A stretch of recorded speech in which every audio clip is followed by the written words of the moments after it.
Today I'm going to show you how to make al pastor tacos at home. Al pastor actually translates to style of the shepherd, and in Mexico you traditionally see it on the spits, and it slowly roasts all day with a little pineapple on top and the juices run down, and it is so exceptional. So first we have the main ingredient, which is pork shoulder. We're going to chop it up into small pieces so that the flavor can go right to the center. I have chilies, I have some citrus, I have smoked paprika and salt, I have annatto, a little bit of stock, vinegar, onions, garlic, and a little bit of onions and cilantro to top it off when it's ready to cook. So first things first, I'm going to put all of our ingredients in this blender and create a nice, beautiful marinade. You may need to add a little water to make sure that everything blends nicely. So I'm just going to do that. I have a few mixes of chilies. Really just use all the chilies that you like. The flavor of guajillo is very popular in this dish. I'm just going to cut some citrus up. That's a nice acid to it. Juice that. And the limes go well with everything. So I'm going to put a lime in here.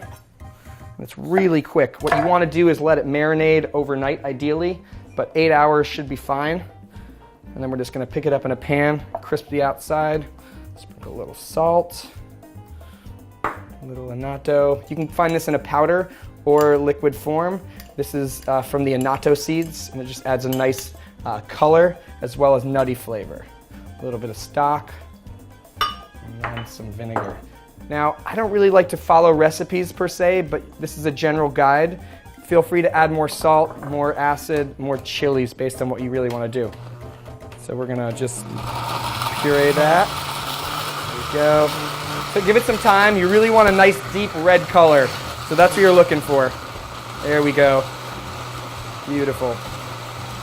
And I love al pastor because it's just got so much flavor, and you brown the outside and you get a nice caramelized meat, and it's so good.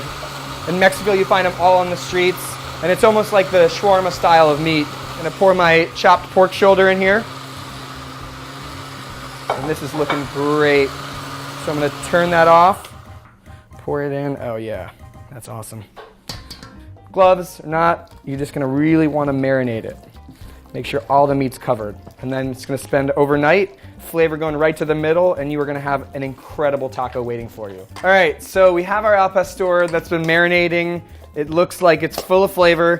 I am gonna have a pan, hot, on the fire, and we're just gonna crisp it up and try to mimic what you would find on the street on the trompo, which is that spit vertically. It's turning like this. All the outsides are crisping up. You have a little pineapple wedge on top dripping down the whole day. We're gonna kind of do the at-home version.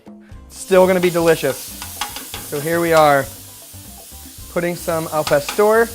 I'm not gonna put too much in the pan because I wanna make sure we get color. And so, oh my God, I can already smell the garlic cooking. It's so good. And all those chilies, you're gonna love it. You just gotta use small pieces or it's gonna be chewy. Awesome. So we are ready to plate our tacos al pastor. Because we don't have an authentic spit rotating, we're gonna kind of modify it. So we have pineapple salsa to top it off, okay? Here we are, my al pastor pork, almost finishing up. Tortilla pan is hot. 2 tortillas, holds together stronger, more flavor. All right, here we go. We're gonna give that about 15 seconds aside. We wanna get a little color on it. And all we have is a pineapple, cilantro, lime salsa, and a lime, and you're ready to go. And you'll realize all the flavor is really in this meat from marinating and from the spice, chili, vinegar blend we have in here. You're gonna see how much of a rock star it is. Whew, it's hot. Give this about 15 seconds, and then we are ready to go. Just get a pot rack. Whoop. The al pastor nice and hot and crispy and colored. This is ready. All right, whew, nice and hot. Whew. All right. Oh yeah, so nice. And you'll see when you have al pastor on the street, each one has a different recipe. Some of it's a little more red and uses more annatto seeds. It just depends. It's make it how you like it. All right, awesome chunky pineapple. You are so ready. You can put white onions if you want. I just like this little simple combination, and it is so amazing. This is how you make tacos al pastor at home.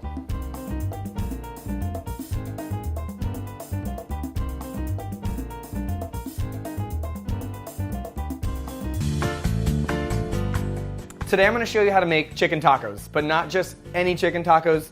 I'm going to tell you how to make Chipotle chicken tacos. And the reason why I put Chipotles in it is because I don't like boring, unseasoned, unflavored chicken. This is going to be the best chicken taco you've ever had. So first I have boneless chicken thighs, nice dark meat, a little bit of fat in it.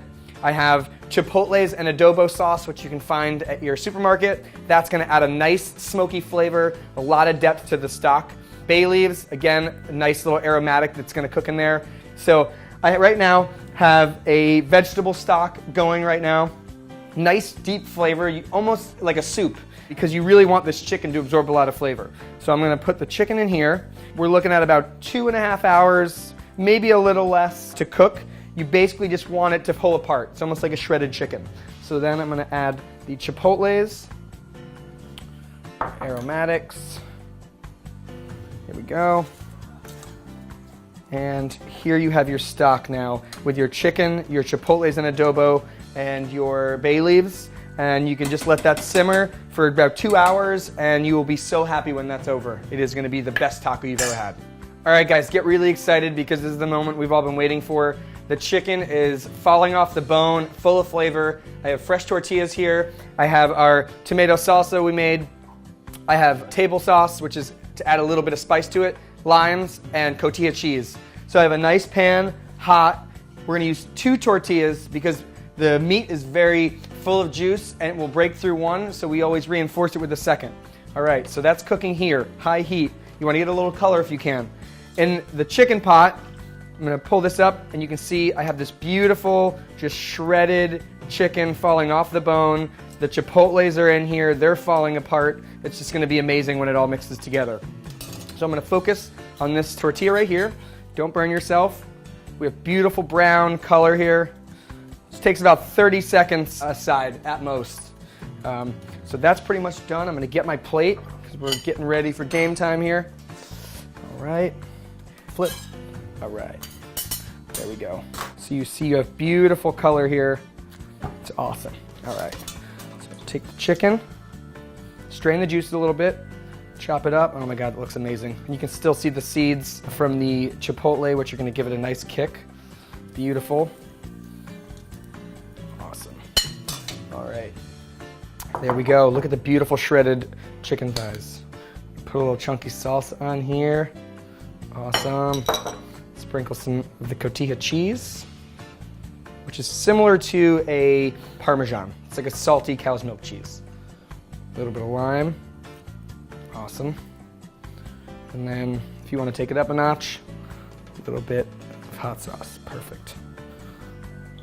There we go. Now the moment we've all been waiting for. Chipotle chicken taco. Awesome. See that juice? That's why we have the second tortilla. Who wants to try chicken though?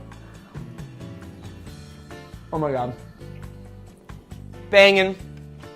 That's how you make a Chipotle chicken taco.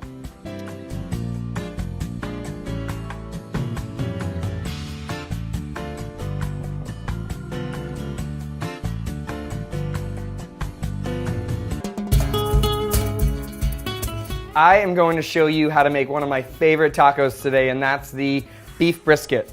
So brisket is actually this area of the cow, and it's very fatty, and the reason why it's so delicious is because it has really good fat marbling. Now, I like to leave a little bit of the fat on the meat when I'm cooking it because it gently cooks the meat and it brings out such a deeper flavor. So what I'm gonna do is actually create like fist-sized pieces so that it fits nicely in a pan, and we're gonna get some nice color on it. You wanna brown the brisket before you cook it because you caramelize the outside with the fats, bring out the sugars, and it adds a really nice depth to the flavor. So what we're gonna do is just season the beef here and be confident with your salt. The meat really needs it to bring out the flavor. So I'm gonna properly salt this here. And so I'm gonna have a pan going right here, really nice and hot. I wanna put some oil in there so we get a nice brown color on it. And again, don't be afraid. Brisket is a fatty meat and we are proud of it. All right, so I'm gonna give that about 10-15 seconds to heat up, and then you want it to make a nice sizzle. That's the sound we want right there. That is going to be the beef caramelizing. And you're looking at about 2 minutes, maybe a little less total, depending on how hot your pan is. So while that's cooking, I'm going to get my stock ready.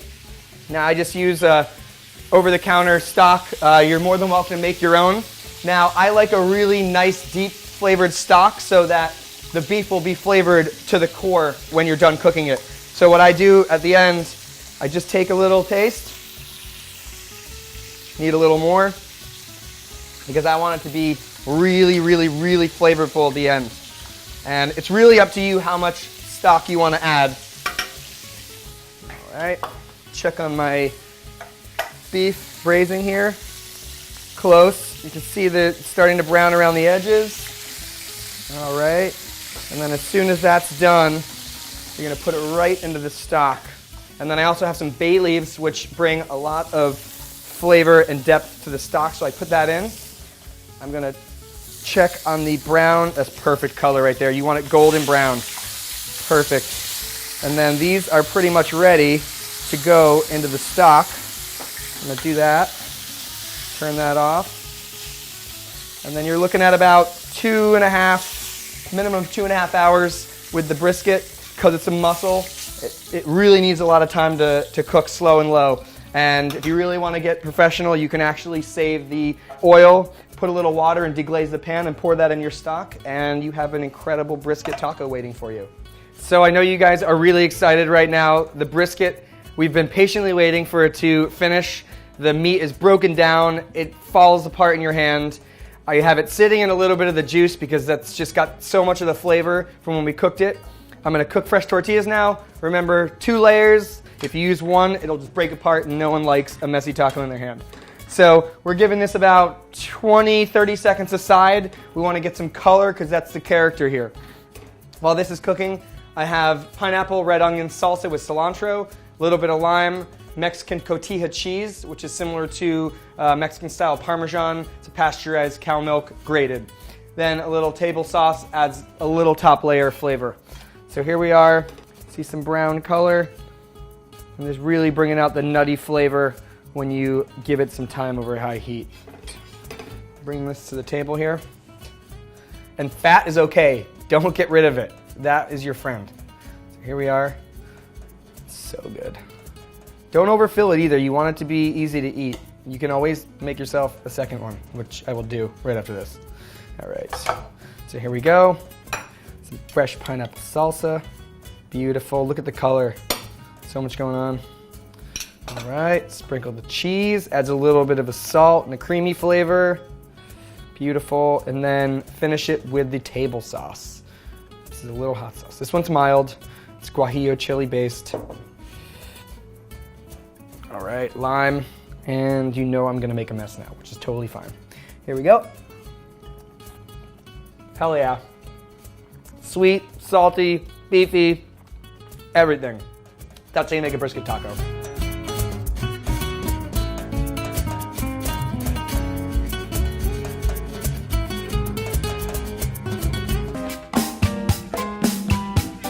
Today I'm going to show you how to make one of my favorite tacos, tacos de lengua, which actually translates to beef tongue. So I have all my mise en place here. I'm going to saute them first because they take a few minutes. I have onions, garlic, a little bit of oil. I'm going to step over here, get that going, and we're going to sweat them to bring out the flavor. I love that sound, so good. On low here, all right. And then I have some jalapenos with the seeds and veins removed, take a little bit of the heat away. All right, so I'm going to add that. All right. If you use jalapenos, wear gloves, guys, because the oil will irritate your skin. And if you touch your eyes, you're going to hate yourself. All right. And then I have a little mint up front there, which will also add a nice flavor to the braising liquid. All right. So that is sweating, smells delicious. All right. I have some stock here, some aromatics, which I'm going to add next. And so I just want to talk about this really quickly while this is sweating. So beef tongue is a muscle, and it is very firm and it requires a long time to cook. So give yourself at least 2.5 hours. The front is very lean, the back is more fatty, and the fat is what makes this thing amazing. So if you ask me, this is my favorite piece, but we're gonna chop it up and mix it together so it's a little more even and uniform. So I think we're perfect here. Nice color. I'm just gonna add the aromatics, add the mint, stir it up a little bit, and got some water here. You want to submerge it? You can also roast the tongue. It's entirely up to you. I'm just a fan of braising because you can let the meat stay in the liquid and it'll make it a little easier to preserve. It'll allow it to, keep a little more flavor. I'm putting in vinegar now, adds a nice acidity to it. Lastly, I'm going to put some stock. I'm a huge fan of stock. It just adds a nice base flavor. If you want to be neutral, you can use vegetable stock, which is what I do a lot. You could use chicken if you want. If you're going to use beef, I would use it just to cook beef. So we have vegetables here. With this, you don't really need to do anything to it to prep. When it's done cooking, you're going to be able to peel this really coarse, these are like the taste buds. You'll be able to peel that right off. That's how you'll know it's done. So now I'm going to take the tongue, I'm going to put it in the braising pot here, and I would say you don't necessarily need to submerge the whole thing here because you're going to put a top on it and it's going to keep the heat going all around, but that liquid's going to reduce over time and you're going to have an amazing little broth / sauce that you can ladle over it. And about 2.5 hours later, we're just going to take a little knife and see if we can easily cut a piece off, see if it's ready. All right, so we've been patiently waiting for the lengua to braise. We're at about 3 hours now. You should really just feel inside. You want the meat to just pull off. It's so tender. So what we're going to do now, take this beautiful beef tongue, put it down, watch out, it's really hot. You can use your knife to help you. See how it just peels right off? It's so beautiful. That's how you know it's done too. So I'm gonna hold off doing it all, but I'm instead gonna cut my favorite part of the tongue, which is the bottom part right down underneath, because it has higher fat content and it is so delicious. So here we are. It's right here. You can see the beautiful layers of fat in the middle. That is what's gonna make your taco absolutely amazing. So just chop it up. I'm gonna save a little bit of the broth here to soak the meat in, because once you cut this up, you're gonna be exposing a lot of the meat to the flavor here. Whereas before it was right in the center of the tongue. Now you have an opportunity to really just absorb all that flavor. Oh my God, this is so good. All right, so tortilla pan heating right behind me. Got this right here. Awesome. We're gonna go simple here. We wanna highlight the flavor of the beef. We have tomato salsa, fresh avocados, lime. Everything is very mild. It's gonna show off how awesome our beef is. So I'm just gonna check this. We wanna add a little color, and then we're ready to build this baby. And guys, once you taste this, you won't even think twice that it's tongue. All right, there we go. Tongs, oh my God, that's amazing. See how moist that is? That's why I like to braise instead of roast. You can see you still have some of the jalapenos and onions in here. Beautiful. All right. Actually, use this. Awesome. And if you want to spice it up a little bit, we have some hot sauce, lime. All right. Wow, so good right there. That is a taco de lengua.